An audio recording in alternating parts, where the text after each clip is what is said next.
नमस्कार, मैं निरंकार और प्रीलिम्स बूस्टर प्रोग्राम में आप सबका स्वागत है।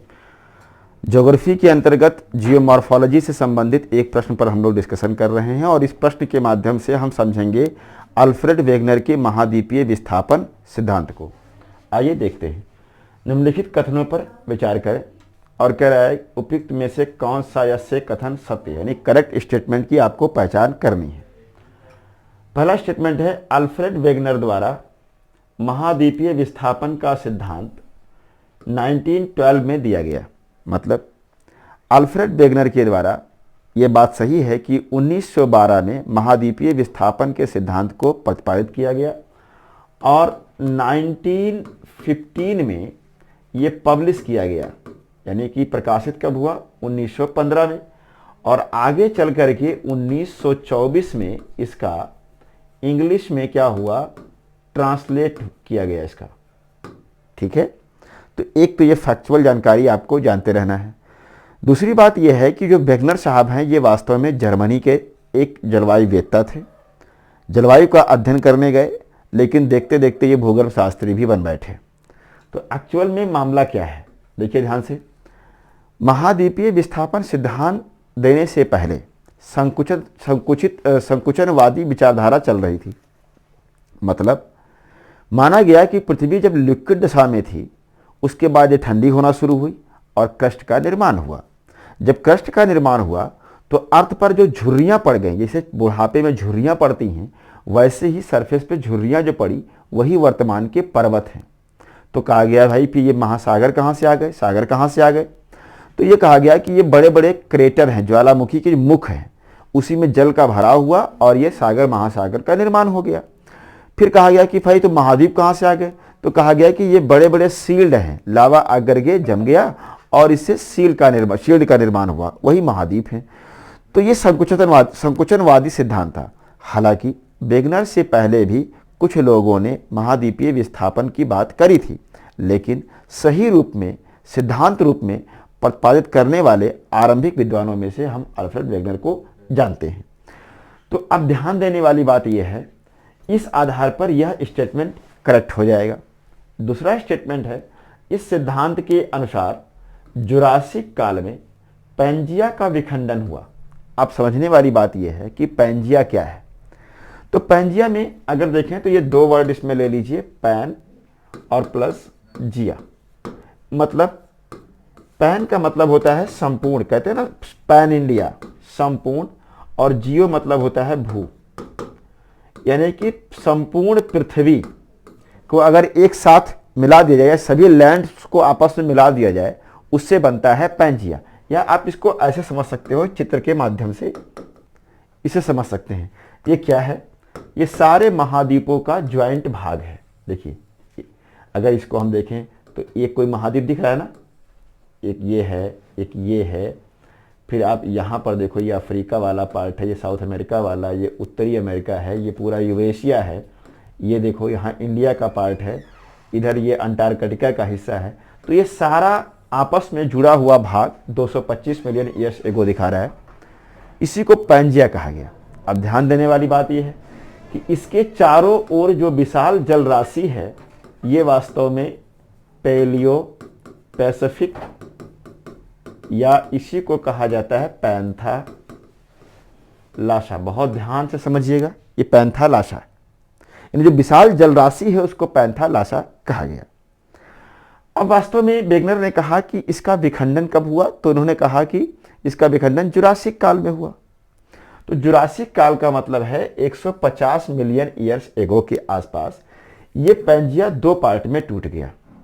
देखो एक ये पार्ट है नंबर 1, और एक ये है दक्षिणी वाला हिस्सा, इसको हम कह देंगे नंबर 2।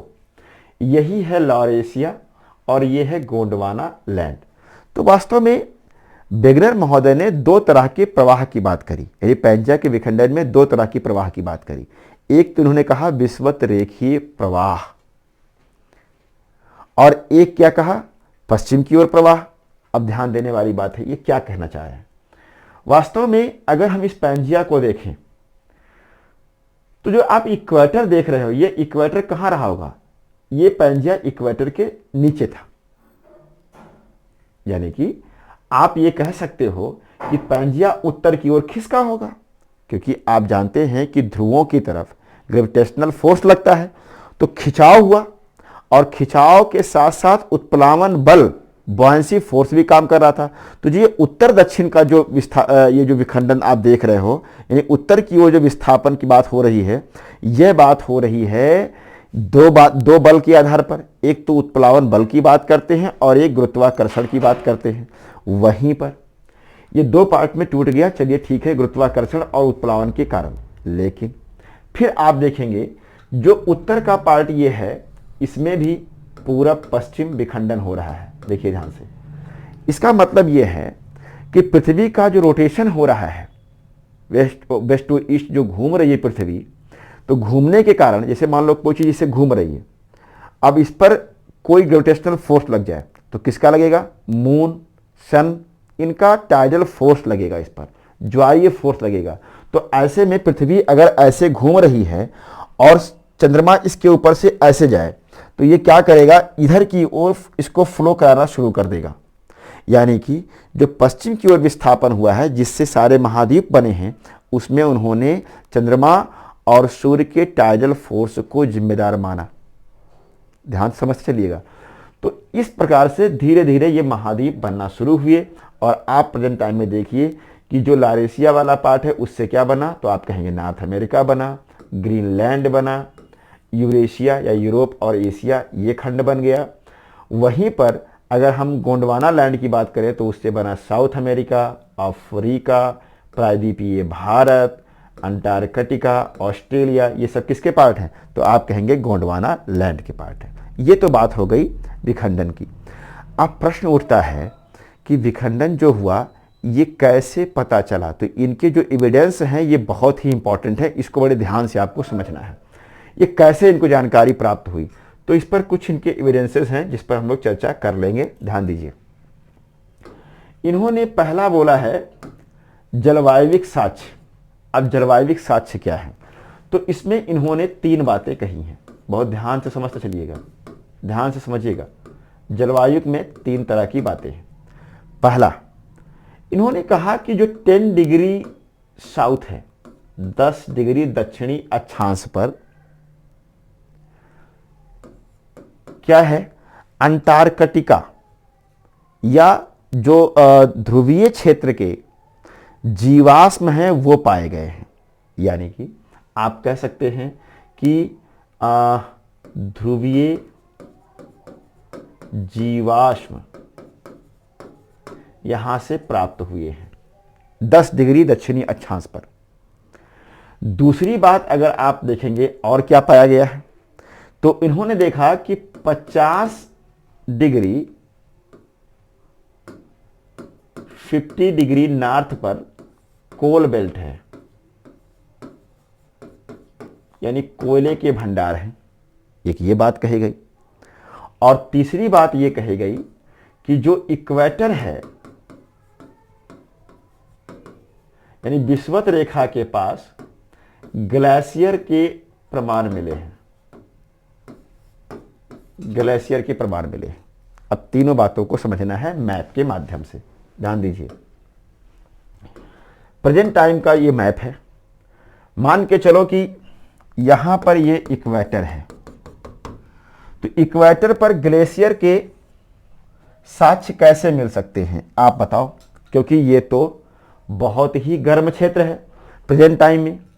ये तभी पॉसिबल है जब ये सारा हिस्सा कहां रहा हो? नीचे रहा हो। यानी अगर ये हम नीचे कल्पना कर ले, यहां पर अफ्रीका था, यहां पर सब कल्पना कर लें, तभी तो ये पॉसिबल है कि यहां पर ये ग्लेशियर रहे होंगे। तो ये कहां मिल रहा है ग्लेशियर? ये विषुवत रेखीय क्षेत्र में मिल रहा है। दूसरी चीज, जो 10 डिग्री दक्षिणी अक्षांश है, मान लो ये 10 डिग्री दक्षिणी अक्षांश है, इस पर क्या है?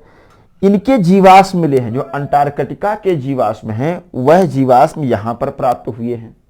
ये तभी पॉसिबल है जब ये आपस में जुड़े रहे हों। और तीसरी बात जलवायु में क्या है कि मान लो ये 50 डिग्री अक्षांश है, इस क्षेत्र में आप देखोगे तो कोल बेल्ट मिलेगी। आप जानते हो, अगर मैपिंग सेक्शन पढ़ोगे तो इन क्षेत्रों में कोयले के भंडार मिलेंगे, चाहे पेंसिल्वेनिया का एरिया हो, चाहे थोड़ा सा यूरोप का पार्ट हो, रसिया का हो, इन सब क्षेत्र में आपको कोयला मिल जाएगा।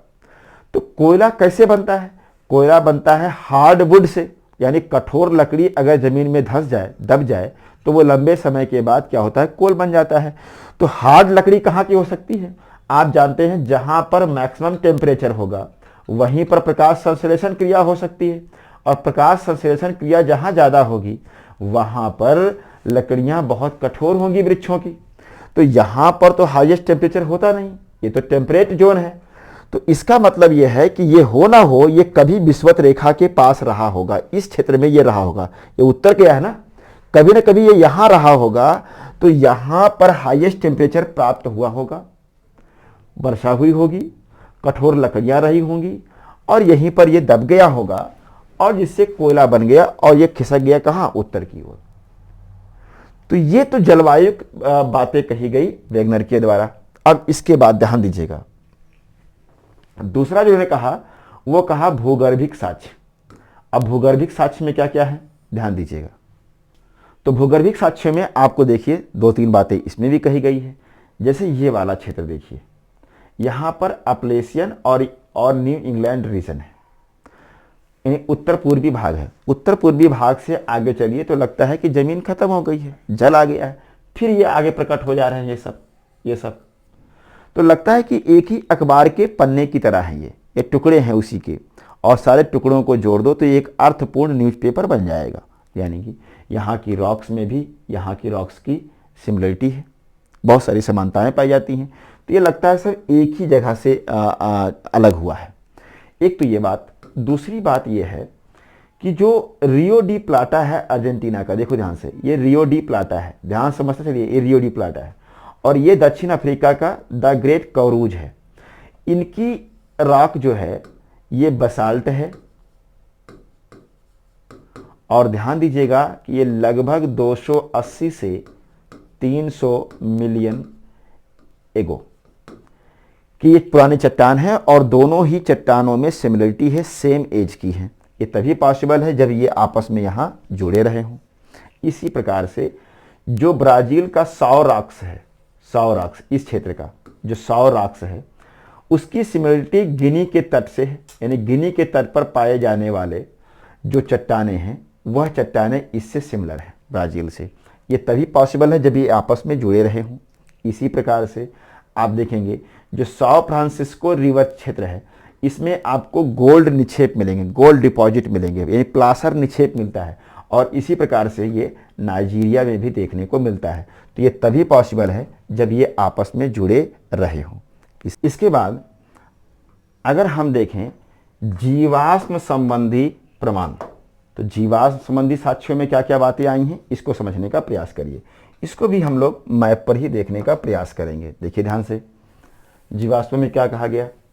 एक तो अगर हम इस वाले भाग को देखें, साउथ वाले भाग यानी अंगारा लैंड को, गोंडवाना लैंड को अगर देखें, तो एक फर्न होता है ग्लोसोप्टोरिस, ये फर्न होता है, और ये लगभग आप देखेंगे गोंडवाना लैंड के सभी भूखंडों पर पाया गया है।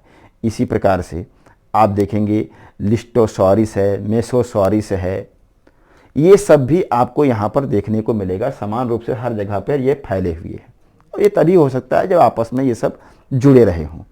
इसके अलावा आप देखेंगे जो मार्सुपियल होते हैं, मार्सुपियल मतलब होते हैं जैसे कंगारू जो अपने बच्चों को पाउच में रखते हैं ना, अंदर की ओर छुपा करके, तो ये वाले जीव भी आपको इन सब क्षेत्रों में समान रूप से देखने को मिल सकते हैं, इनके प्रमाण आपको मिलेंगे।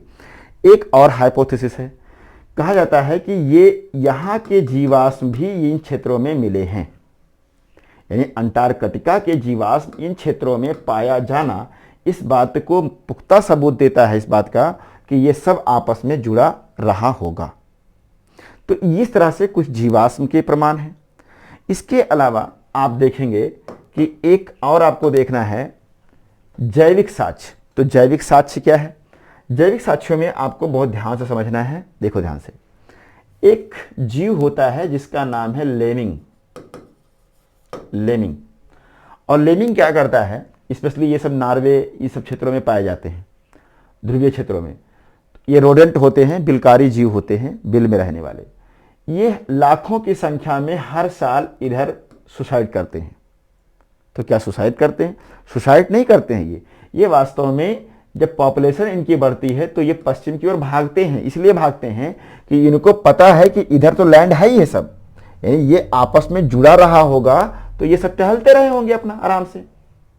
लेकिन अब उनको क्या पता कि ये अलग हो चुका है, इसलिए उसी गलतफहमी में ये आकर के इसी में लाखों की संख्या में डूब करके मरते हैं हर साल। इस बात से भी प्रमाणित होता है कि ये सब आपस में कभी न कभी जुड़ा रहा होगा। और सबसे इंपॉर्टेंट बात, इन्होंने जिग्जा फिटेस्ट की बात करी है। जिग्जा फिटेस्ट का मतलब ये है कि सारे महाद्वीप को फिर से आपस में जोड़ दिया जाए तो आपको पैंजिया पुनः प्राप्त हो जाएगा।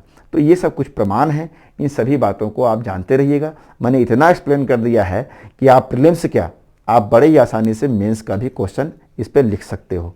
अब ध्यान दीजिए, प्रश्न की ओर हम लोग पुनः बढ़ेंगे। देखिए ध्यान से। तो इस सिद्धांत के अनुसार जुरासिक काल में पैंजिया का विखंडन हुआ। यह भी बात क्या है? सही है, 150 मिलियन ईयर्स एगो की बात है। वेगनर के अनुसार पैंजिया के चारों ओर पैंथालासा महासागर था। ये भी बात क्या है? सही है, पेलियो पैसिफिक कह सकते हैं उसको। ऑस्ट्रेलिया, यूरोप, मेडागास्कर, लॉरेशिया भूखंड से निर्मित हुए। नहीं, लॉरेशिया से इसमें यूरोप निर्मित हुआ है और कोई नहीं। यानी मेडागास्कर को आप लीजिए, ऑस्ट्रेलिया को लीजिए, तो ये गोंडवाना लैंड के पार्ट है। यानी ये स्टेटमेंट क्या हो जाएगा? गलत हो जाएगा। तो सही कौन से हैं? तो वास्तव में सही क्या, इसको आप कर लीजिए असत्य कौन से हैं। ये थोड़ा सा टाइपिंग एरर है। असत्य कौन सा है? तो केवल 4 इसमें असत्य है। तो इस प्रकार से उत्तर हो जाएगा इसका सी।